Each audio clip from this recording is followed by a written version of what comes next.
အရင်ပိုင်းမှာတော့ခိုင်စာရဲ့စောင်းကြောကြ intro နဲ့အဆုံးသတ်သွားခဲ့ပါတယ်။ chapter 150မှာတော့အီဆာဂီကကျွန်တော်ရဲ့ဗီဒီယိုတွေကိုကြည့်ထားပုံပါပဲ။ခိုင်စာကစာရေးတို့လိုမျိုးစိတ်မျိုးဆက်တစ်ထဲရဆိုတာတန်းတည်တော့ပါတယ်။ဟဲ့အီဆာဂီမင်းအမဘာရက်လုပ်နေရလဲ။ဘာမှမဖြစ်ဘူး။ငါရဲ့ကန်ချက်အကာခံလိုက်ရလို့။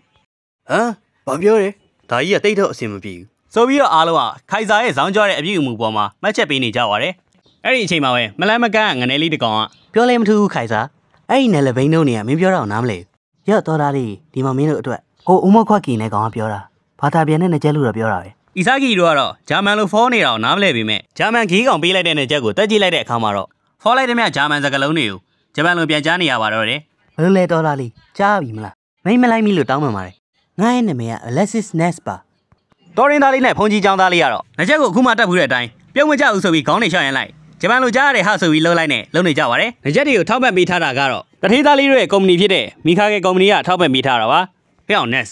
အဲ့ဒီကောင်နေနဲ့စကားပြောမနေစမ်းပါနဲ့ကလပ်အောင်တာဘလူးလောကအံ့ဩစရာကောင်းတယ်ဆိုလို့ဒါငါလာခဲ့တာအခုတော့ကောင်မလေးတွေစကားပြောနေတာနားထောင်ရတာတော့မှပို့ပြီးတော့အတိတ်ပဲရှိအောင်မယ်မျက်စိကြီးမိတ်ပြီးတော့စကားပြောနေတဲ့ကောင်ကတော့ Eric Jesna ပါဟဲ့အောင် Jesna အဲ့ဒါရိုင်းနေနော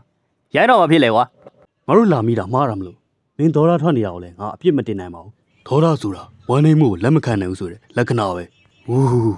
92ကြောင်နေတယ်လို့မျိုးပါဇက်ကပြောချင်ရတယ်ပြောနေပြီးတော့လက်ကလည်းလှုပ်ချင်လှုပ်နေတဲ့ကောင်ကတော့ Green မှာဘတ်စတာမန်ချင်းတည်းလုံးစီးသမားတွေနဲ့ကြည့်ဖွဲ့စည်းသားသလားလို့အောင်းမရအောင်မြင်ရတဲ့လောက်ကတော့အားလုံးကငါကြောင်နေကြည့်ပါပဲအီဆာဂီတို့ကလည်းငါကြောင်တွေကိုကြည့်ရင်စကားပြောနေကြတော့ခိုင်စာအီဆာဂီရဲ့မေးစေးကိုဆွဲကင်လိုက်ပြီးတော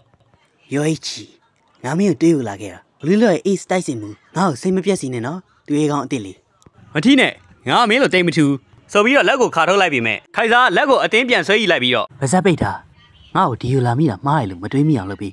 မင်းကငါဘွားရဲ့စူးညောင်းကလုတ်တစ်ခုဖြစ်လာစီခြင်းနဲ့အီဆာဂီကလည်းခိုင်စာရဲ့ဆွဲလာရန်လာလုံးမှုတွေအောက်မှာ PMO သွားခဲ့ရင်မလို့ကောင်းပြီလေငါလုပ်ပေးမယ်မင်းတောင်းဆိုတယ်လို့မျိုးမင်းရဲ့ဘောအောင်ငါဖျက်ဆီးပေးမယ်ကောင်းတယ်မင်းမျက်နှာဘောကအဲ့ဒီအကြည့်ကိုငါကြိုက်တယ်နတ်စီငါ့ကိုလက်တော့ဘောလေးပြီးအောင်ဒါနဲ့ခိုင်စာကြီးအီဆာဂီရဲ့ဂုံဘုတ်ကပါလေကြည့်ရအောင်ငါကမ္ဘာအကောင်ဆုံးတိုက်စစ်မှုအနေနဲ့စင်ပေါ်မတက်ခင်အထိဘလူးလို့ဆိုတဲ့ဆက်ကတ်ထဲမှာလူတွေကိုဖျော်ပြပေးရတဲ့တရိษံနေနဲ့ညံ့နေအောင်မယ်ငါစင်ပေါ်တက်လိုက်မယ်ဆိုရင်တော့ယိုကြီးချီကကိုကျေပွင့်လို့ထင်နေတဲ့တနာစရာလူပြက်လေးဖြစ်သွားရောတွေ့ရတာဝမ်းသာပါတယ်ဘလူးလို့မင်းကငါအတွက်ပွင့်လန်းပြီးတော့ငါအတွက်ကြွေကြလိုက်မယ်ဆိုပြီးခိုင်စာတယောက်ကတော့အမြင်ကက်စရာကောင်းအောင်ဇောင်းကြွနေပါတော့တယ်အဲ့ဒီအချိန်မှာပဲစံဖြူဘားချစ်ကရောက်လာပြီးတော့တော်လိုက်တော့ခိုင်စာကလေးကလာနဲ့အာနာပြောက်ဖို့ကြိုးစားနေတာရက်လိုက်တော့ဆော်ရီပဲနေပါဒီကလူပြက်လေးကိုစီကန်းလေးတွေပြောပြနေတာပါပြောမပြောနဲ့စီကန်းချက်တွေကိုငါပဲထုတ်မယ်ဟုတ်ပါပြီအဲ့လိုနဲ့စံဖြူဘားချစ်ကဇောင်းကြွနေတဲ့ခိုင်စာကိုနှိမ့်ချပေးလိုက်ပြီးတော့စီကန်းချက်အစ်စ်တွေကိုရှင်းပြပေးပါတယ်အခုအီဆာဂီတို့လေ့ကျင့်ခဲ့တဲ့အခန်းကြီး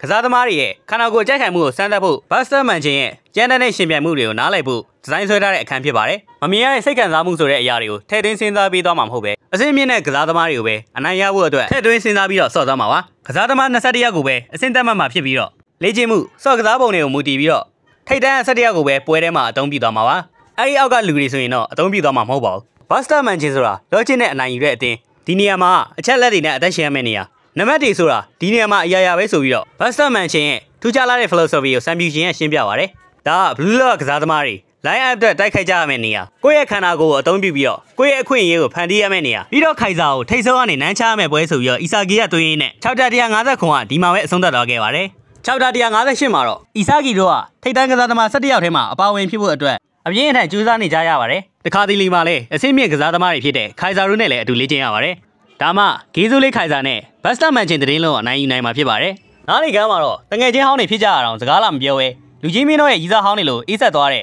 ကပတိန်အမေရိကအကြောင်းပြောနေကြပါတယ်။အီဆာဂီတို့ကဝိုက်ကတ်ထဲမှာဘာတွေဖြစ်သွားလဲသိချင်ပေမဲ့အေးဆက်သွားတဲ့ကပတိန်အမေရိကနဲ့စကားလမ်းကြောင်းစဖို့ခက်နေပါတယ်။ဝိုက်ကတ်အပြီးမှာတော့ကပတိန်အမေရိကခန္ဓာကိုယ်ပိုင်းနဲ့ရှူတင်ပိုင်းတွေမှာတဟုန်တို့တိုးတက်သွားခဲ့ပါတယ်။ကပတိန်အမေရိကရဲ့အမတ်တွေကိုကြည့်နေအီဆာဂီကသူ့ရဲ့အမတ်တွေကိုကြီးတဲ့အခါမှာတော့80အောက်ရောက်နေပြီးတော့အမတ်တက်ဖို့နီလန်းတွေကိုတည်ရဖို့အတွက်စံပြူကိုဘတ်ချစ်စီကိုသွားခဲ့ပါတယ်။ကျွန်တော်ဝင်ခွင့်ပြုပါအောင်ဆရာနိုးပါ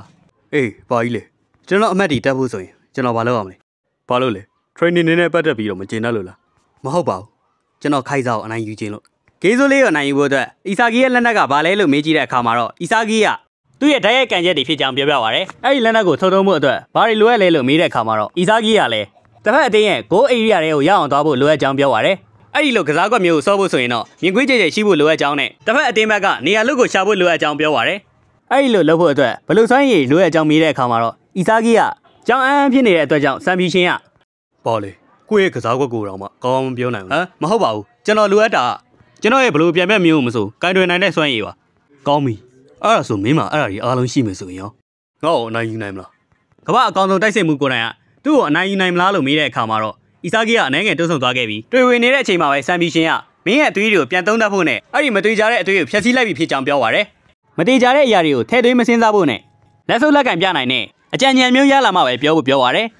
မတိဘူးဆိုတဲ့စကားလုံးကမင်းရဲ့စိတ်ကူးရင်ဆန်တဲ့အသွေးတွေထဲမှာစူညံတန်နေဖြစ်နေတယ်ဆိုတော့ဖော်ပြတယ်အဲ့ဒီလိုမျိုးယုတ်တိမရှိတဲ့အသွေးတွေကမင်းရဲ့တက်လန်းကိုပိတ်နေတာပဲပြီးတော့ငါကလည်းအဲ့ဒီလိုမျိုးလူတယောက်ကိုငါရဲ့ line app မှာထည့်သွင်းပြီးတော့ဆော့သွားမှာမဟုတ်ဘူးလို့ပြောပါရယ်အဲ့ဒီတော့အီဆာဂီကဒါဆိုရင်ကျွန်တော်အခုဘာလိုအပ်နေရလဲလို့မေးတဲ့အခါမှာတော့ဆမ်မီရှင်ကငါမင်းကိုမင်းရဲ့အသွေးတွေကိုပြန်သုံးတတ်ဖို့မပြောခဲ့ဘူးလားအီဆာဂီရွေးချီမနဲ့နုံနုံချင်းမှာမင်းပထမဦးဆုံးအနေနဲ့ဘာလုပ်လဲပထမဦးဆုံးခြေလန်းအဲ့ဒီပထမဦးဆုံးခြေလန်းကကမ္ဘာအကောင်းဆုံးဖြစ်ဖို့ဦးတည်နေတဲ့လမ်းဟောရဲ့လားစက္ကန့်တိုင်းမိနစ်တိုင်းရက်တိုင်းနှစ်တိုင်းမှာမင်းရဲ့အချိန်တွေအားလုံးကမ္ဘာအကောင်းဆုံးဖြစ်လာဖို့အတွက်အတုံးအောင်ချနေရဲ့လားဒီဘလူးလော့ကမ္ဘာအကောင်းဆုံးတိုက်စစ်မှုကိုဖန်တီးမဲ့နေရမလားဒါဆိုရင်ငါ့ကိုအနိုင်ယူနိုင်မဲ့ logic တစ်ခုကိုဖန်တီးခဲ့ဆိုပြီးတော့အီဆာဂီကိုသူ့ကိုအနိုင်ယူနိုင်မဲ့ logic တစ်ခုကိုရှာခိုင်းခဲ့ပါတယ်ဆယ်ရက်အကြာမှာတော့ Neo Egoist ရဲ့ပထမအဦးဆုံးပွဲစဉ်ဖြစ်တဲ့ Buster Mansion အသင်းနဲ့ဘာချာအသင်းတို့ရဲ့ပွဲစဉ်စတင်ခဲ့ပါပြီဆမ်မီရှင်ပေးတဲ့လမ်းစဉ်ကြောင့်အခုဆိုရင်အီဆာဂီကတော့အရန်ကုန်မှာထိုင်နေတဲ့အချိန်တွေကိုတော့တန်မိုးရှိရှိအသုံးချသွားတော့မှာပဲဖြစ်ပါတယ်စပိန်ဘာချာအသင်းရဲ့ဘာချီတာအသစ်ကလည်းရောက်နေခဲ့ပြီးတော့ Buster Mansion နဲ့ဘာချာအသင်းတို့ရဲ့ပွဲစဉ်ကိုစတင်ရင်း Chapter 158ကလည်းဒီမှာပဲအဆုံးသတ်သွားခဲ့ပါတယ်နောက်တစ်ပိုင်းမှာတော့ဒီတက်စိတ်ဝင်စားစရာကောင်းတဲ့အရာတွေလာမှမလို့စောင့်မျှော်ပေးကြဖို့နဲ့ဒီဗီဒီယိုတစ်တော့ကြည့်နေတယ်ဆိုရင်ဘိုင်ယိုမှာပြထားတဲ့လေးကနေဝင်ပြီးတော့ကျွန်တော်ရဲ့ YouTube channel လေးကို subscribe လုပ်ခဲ့ပေးကြဖို့နဲ့ YouTube ကကြည့်နေဆိုရင်လည်း like and subscribe လုပ်ခဲ့ပေးဖို့တောင်းဆိုပါရစေဒီနေ့ဗီဒီယိုကတော့ဒီလောက်ပါပဲအားပေးကြတဲ့သူတယောက်ချင်းစီတိုင်းကိုကျေးဇူးအထူးပဲတင်ရှိပါတယ်နောက်ထပ်ဗီဒီယိုတွေမှာပြန်တွေ့ကြတာပေါ့